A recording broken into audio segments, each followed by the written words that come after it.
Noah, imagine an NFL head coach with 98 wins and 50 losses. Sounds like a fever dream, honestly. Well, he was just fired. We're, of course, talking Sean McDermott, fired from the Bills. I'm in an office with a couple Bills fans. They're from New York, and they were shocked today. And it seems like Bills Nation is kind of shocked today. This is a guy that has taken this team to multiple AFC championships, nothing but winning season after winning season, playoffs every single year. And say what you will, if you think the Bills are underachieving, they've also ran into buzzsaws most of the years. They've run into obviously, the Chiefs and Patrick Mahomes. I think even Brady 1 year. So I'm not sure what more you expect. This year probably felt like a bit of a letdown because the AFC was so cleared. But one of the best and winningest coaches in the NFL let go today. What do you think of that, Noah? Yeah, I think it's absolutely absurd. It's kind of crazy, but that's what this head coach firing and hiring cycle has really become. Because the names that have been floated around, the fact that Stefanski was the second name off the board is crazy to me. I know we Yeah. haven't got to talk about that since that news broke. It's absurd that Sean McDermott got the can because I thought he was a pretty solid coach. I mean, to be able to facilitate and stabilize a situation in a quarterback of Josh Allen's nature that needed to be molded and have time spent with him. And there's a lot of ways you could have really went out there and messed that up. And he ended up being an MVP and he ended up being all the things he can be with the physical stature, with the things that he does have. It's crazy that McDermott was fired. And really, I want to know what all our viewers think about Sean McDermott getting fired as well. Make sure you leave a comment down below, subscribe, and drop a like as well. It helps us grow the At the Office brand here a ton. Erik, I know we are going to talk about what this really means for our Cleveland Browns because at the end of the day, this is a Cleveland show, but it's absurd, is it not? It is absurd. And before we get into all of that, I do have one quick question. Is one of or both John Harbaugh and Kevin Stefanski kicking themselves today for taking jobs so quickly? Well, I don't know because I don't think anybody saw this coming. So how can you? I mean, yeah, hindsight's 2020, 100%. And I try not to live in hindsight. So maybe they are because they're live in hindsight type of people. Maybe that's how you think as a coach sometime. But yeah, maybe they should be kicking themselves a little bit. The thing that I just can't understand from a Bills perspective, first of all, there's been zero talent surrounding Josh Allen. The fact that they are in love with their GM being is a little bit surprising. I should say ownership's in love, not fans. It seemed like the opposite move should have happened. Bean should have been let go and McDermott retained. That said, maybe it came down to one of those things. The Buffalo's defense wasn't very good. And he is a defensive coach. He was a D coordinator before becoming the Bills head coach. My question though is where do they look? I don't want to spend too much time on it because we are a Brown show, but of the names out there, and we talk about it often because of the Browns looking, it's really a lot of young guys. It's a lot of offensive minded guys, unless they go the route of like a Robert Sala, which could make sense for them. I'm just not sure where they go or whose name they thought would be available that made sense for them that moves the organization forward because frankly Joe Brady, is he going to answer to some Shieldhaas or somebody like that? It seems weird and it seems like a bad fit, so it just seems like they're going to be taking a step backward here. Yeah, it's poor timing to do this kind of thing. I feel like, I mean, obviously, two big names are off the board in Stefanski and Harbaugh already. You think about how some teams are already starting to get towards the end of this process. Jeff Halfley, real quick, we'll talk about him because he was my favorite. He was named the head coach of the Miami Dolphins. So, because they were in the playoffs and because of how much later their head coaching search is compared to teams like us that stunk all season. It's a really weird position to be in. Something else you said that stuck out to me, and I agree with 100%, is that this should have been more on the GM's side than Sean's side. I mean, since drafting Josh Allen in 2018, the Bills have drafted 56 players. two of them have made Pro Bowls, James Cook and Dawson Knox. That is not a good track record, and I don't have the credentials, the capabilities to sit down and break down not only our drafts like we did a couple weeks ago. Check out that Andrew Berry video if you haven't, but the Bills drafts. But yeah, the talent on the Bills has not been as good on the offensive side or as good on the defensive side than it probably should have, could have, would have been. So to me, it seems more like a GM problem. Now, you asked me what coach should they go out to get. I have no clue because there's so many teams that are already through going through their candidates and liking who they like. I mean, McDaniel's name has been through everything, whether it be OC, head coach. I mean, you think about even younger guys like Udinsky. I mean, we have so many different names out there that are floating around and teams that are so deep in their coaching search. I just don't think that there's a great answer. Yeah, for lack of a better word, this coaching search this season has been really interesting. I the more that I look into it, and the more that we talk coaches, especially when we're talking Browns, I think for the majority of the NFL teams, coaches exist kind of in the middle. Bear with me with my hand illustrations here. Coaches kind of exist in the middle, meaning they don't make a huge difference one way or the other on wins and losses. I think the front office plays a much bigger role. You have outliers, though. You have the Sean McVays on the winning side. You have the Hugh Jacksons on the losing side. I think those are outliers in that one's a really bad coach, one was a really good coach. But for the most part, most NFL coaches, I think, remain somewhere in the middle. There was a study done years ago, and I don't remember by who or whatever, but it was looking at teams that replaced their head coach. For the most part, they didn't get much better because the roster didn't change, like, not enough changed to make the team better. So I think when you look at these teams, especially a team like the Bills, all of a sudden they're looking for a head coach. Are they going to get markedly better with that same roster? Probably not, in my opinion. The Browns, could they get markedly better with the same roster?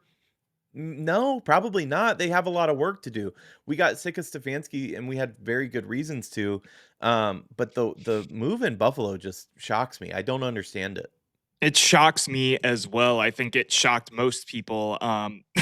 Even Bills fans, like you said, any Bills fans that I know in my life were kind of confused by the move as well. It just seems like a little bit of a mismanagement here, but maybe there's some background stuff with like a Josh Allen that we just don't know. He was kind of sick of the mess.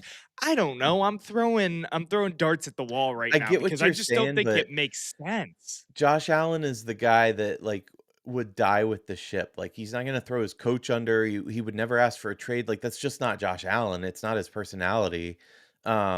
So that makes the move even more puzzling. I want to turn though to the Browns and what this means for the Browns Yep, coaching me too. search, because that's a big name now available, in my opinion. It is a big name, and I want to remind everybody too. Former Browns GM Sashi Brown and Paul DePodesta, dare I say his name, both really wanted Sean McDermott during that head coaching search back in 2016. Instead, we ended up with Hugh Jackson, which is funny that his name has now been brought up twice on this show. Uh, but it is to note that Browns GM Andrew Berry was VP of player personnel at the time. So he was in this organization. He was in that brain trust of what was going on back in 2016, for better or for worse. He's been around this.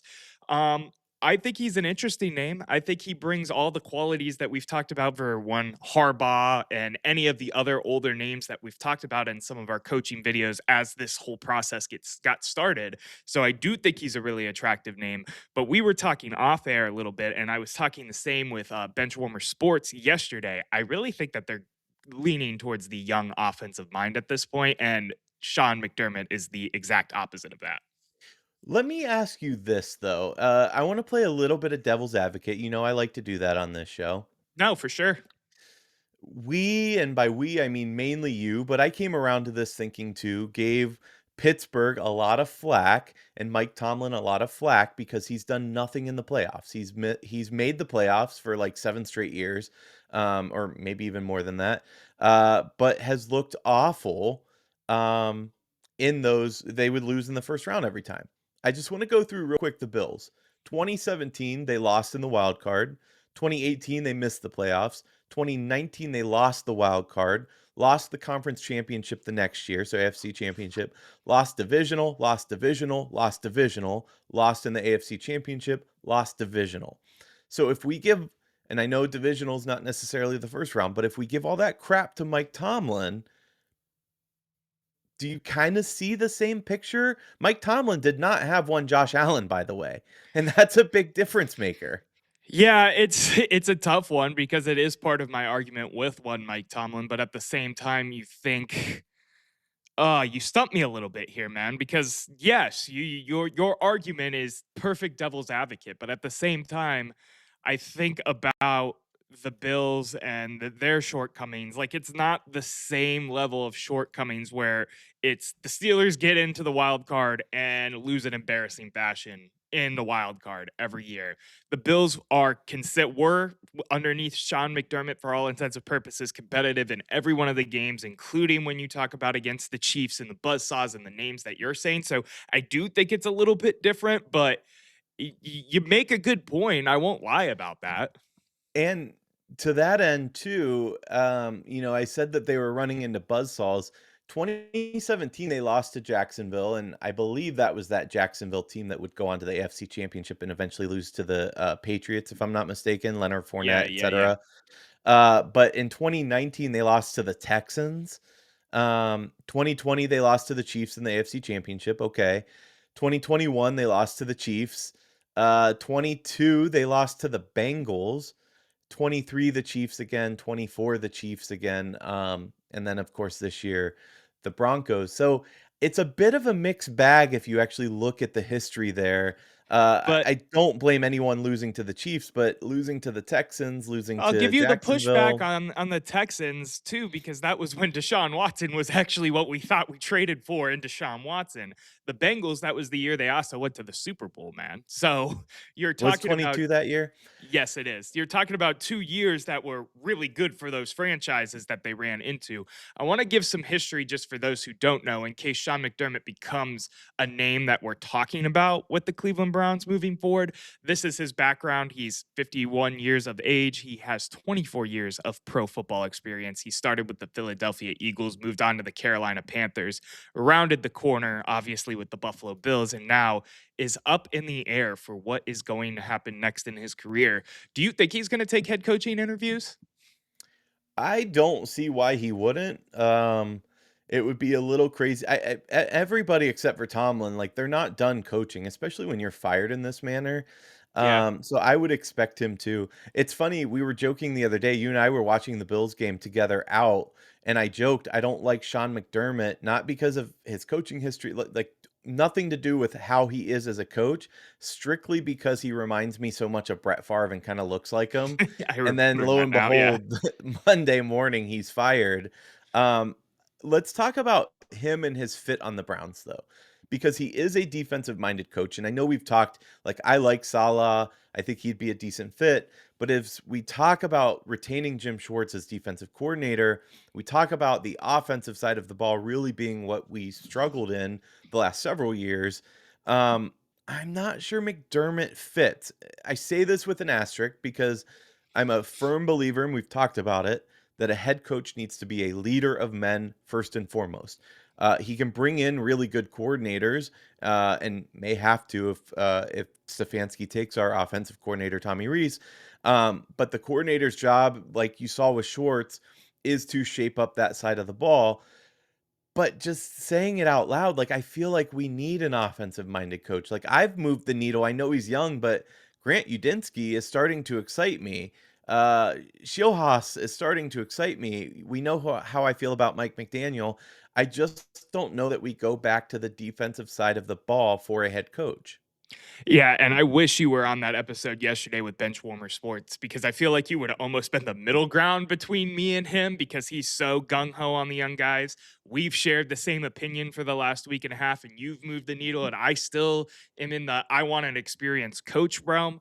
So it's interesting. You mentioned McDermott and his defensive background, and while I agree with you and I understand the thought process of wanting to lean offensively in terms of the mind of our head coach, I continue to think back about how he was a part of the development of Josh Allen, a quarterback that really needed to be molded and shown the ropes and struggle and learn in the NFL, and it's succeeding. That mean that to me, being a part of a staff that can mold a guy that could have very well busted very quick, like Anthony Richardson, even though I don't think his time clock on his career is up yet, but that's an example of it. Um, is a big mark, a big notch in the belt to one Sean McDermott and his ability to lead, understand, and move forward, even when it's on the side of the ball that he isn't, most familiar with in the offense. Yeah, I mean, I'll say what I like about him. He is definitely a disciplined, process-oriented type of coach. He demands high standards. He has a attention to detail. That is something like saying that out loud. That's what the Browns need, right? Yeah. Um, he builds strong culture. Obviously, he is defensive minded, but I don't think he'd be a terrible fit. He just doesn't excite me like some of the other guys. Um, and I don't have a finger like, I can't put a finger on why. I think part of it is that, yes, there's a lot of good excuses of why he, quote, unquote, "underachieved" in Buffalo, but he had arguably the 2nd best quarterback in the league and didn't do much with him.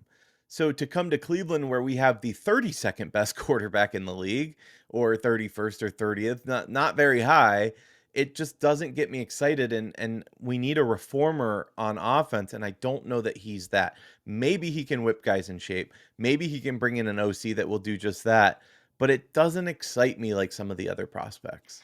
And I continue to think about the Josh Allen situation and how he was a part of that and how he was able to make that situation flow from a guy that, again, could have been the 32nd best quarterback in the NFL to being an MVP candidate, perennial MVP candidate, mind you, second best, first best, third best, wherever you rank him year in and year out, depending on what else is going on throughout the league. I think that is a big point in the win column for one Sean McDermott. Now, I want to ask you because my opinion of this is completely different from my own personal opinion. Do you think he's even got a shot to be the Browns head coach? Like, do you think it's even gonna like they're even gonna interview him? If they don't, I think it's akin to organizational malpractice. They should be interviewing they should be interviewing my grandfather. He doesn't know anything about football. Like, they should leave no stone unturned in their search for a head coach, and to potentially overlook a guy with a pretty storied record and pretty decent track record there. If he's open to it, then I can't imagine them not, unless they're too far along. They're scheduling second interviews now. If the feeling is they're too far along in that process, that's okay in a way. Like, I want them to interview McDermott, but if they really have their set sight on, let's just say it's between Shorts, McDaniel, and Yadinsky, just as an example, and they're booking those second interviews, to delay the process, and potentially your top pick is now going somewhere else because now you're waiting on McDermott, who may go elsewhere as well. There's like a fine balance here that's a little tricky, but they absolutely should be reaching out. We saw how quickly, by the way, like the Harbaugh deal got done, the Stefanski deal got done. So if they really like him and want him, they could push that through sooner than later as well. Well, that's the thing. I think we're too far along because we're already on the second interview side of things. We're waiting to fulfill the Rooney Rule too. That's part of the problem of what we have going on. Like we have at least another week because Haas is the last name to fulfill the Rooney Rule. At least I believe so. Yes. So we have to wait another week anyway, even if we already know we want Udinsky because we have to fulfill the Rooney Rule, and that yes, even though we interviewed Haas already, and yes, we already interviewed, and checked the boxes of the Rooney Rule. It has to be an in-person interview, and the second interviews are the ones that are in person. The first ones were, of course, just sit down on Zoom, have a nice discussion like me and Erik are right now on our show. With all of that being said, I think we are too far into the process, even if that is a lame excuse. I kind of think it's still a lame excuse when you have a name like this with the track record that Sean McDermott does possess and some of the history in the background. I just don't think that we'll even get to the point where we interview him. I think we are kind of at the tail end of our head coaching search already, which is weird to say because it feels like we were still talking about Stefanski about 2 weeks ago. Oh wait, we were. I mean, I kinda hope that's the case. This is an exciting time, just like the draft is exciting because new is exciting. Yes. But like I said it, kind of from the jump, I don't know that we get improvement that much just by making a coaching change. Don't get me wrong. Stefanski had to go. I think there are a lot of sour Atlanta fans right now, which is interesting. And it'll be interesting to see what he does down there. But we have a lot of work to do. Andrew Barry specifically has a lot of work to do. Um, Yep. and I think he's capable. I think we've seen it. We saw a really good draft class this past year. But honestly, we cannot miss. We can't miss in free agency. We can't miss in this draft class. For the next couple years, we can't miss. They need to maximize talent as much as possible. And I say that because, and we've talked about it, the time is running out on Miles Garrett and this defense. So if they're going to do anything with that, they need to put something together on the offensive side of the ball. And we're going to talk about that. We're going to talk about available quarterbacks this week, both draft and free agency, because there are a lot of names. And who knows, maybe they're already on the roster. But my point being, I don't think a coach just automatically makes us win more games. No, I don't think so either. I think they can give you a little bit of a pendulum swing. Like maybe if we had a really good coach and we could have squeezed out 7 wins out of this football team or something like that.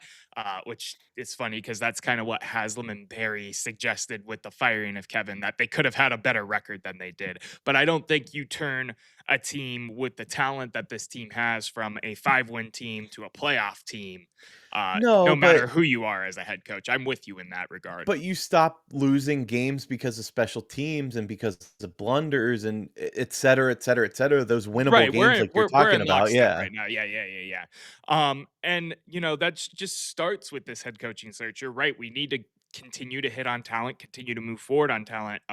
This any one of these names could excite us. Udinsky is a name that is super popular online right now, and it's because of his young personality, his love for the game, sleeping in his car to become a coach, all of the stories we've Wait, heard. is And I that get is that. that true? I haven't heard Yeah, that you one. oh yeah, you should go read that article. It's a good one. Interesting. Um, that being said, though, there's only so much that bringing in the coach is going to do. We need to continue to stockpile, add, and create talent because we've had the ability to create talent with UDFAs and progressing players through our system. And Alex Wright, an example, that is what we need to see the most of out of this team. The head coaching hiring is, of course, the sexy move, the move that gets us all excited. And of course, as soon as that news breaks, me and Eric will sit down and talk about it and get all excited about it. But the main thing is adding, developing, growing talent. That is what's going to get us from point A to point B. And really, point Z, in my opinion, is what the Super Bowl and a ring looks like because there's so many different steps that have to fall your way to get there in the NFL. Period. I have nothing more to add. On that note, the debate never ends, but the show does for now. We'll see you next time.